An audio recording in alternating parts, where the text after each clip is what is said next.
Accueillir le Christ Jésus, c'est le recevoir au plus intime de notre être. Si quelqu'un m'aime, il gardera ma parole, et mon Père l'aimera, et nous viendrons à lui, et nous ferons en lui notre demeure. Jean 14, 23. Ainsi, chaque fois que nous nous ouvrons au partage fraternel, c'est le Seigneur lui-même que nous accueillons au plus profond de nous-mêmes.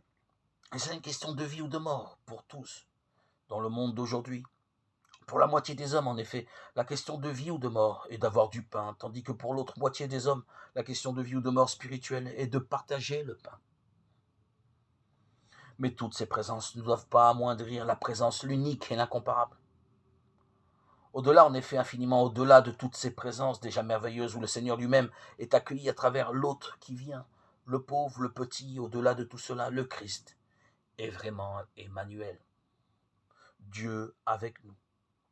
Celui qui n'était qu'un passage fugitif auprès du chêne de Mamré, ce qui ne fut qu'un instant avec la Samaritaine, une marche avec les pèlerins d'Emmaüs, et maintenant pour nous la présence permanente du Seigneur.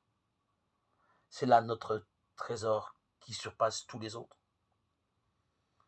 Quelle perte irréparable quand les hommes ne savent plus reconnaître la présence permanente du Seigneur dans son pain où il se fait nourriture, lorsque nous faisons mémoire du repas de la Seine. Et il réduit ce repas à un simple repas fraternel.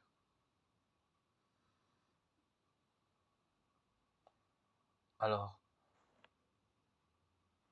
qui peuvent changer toute une vie et donner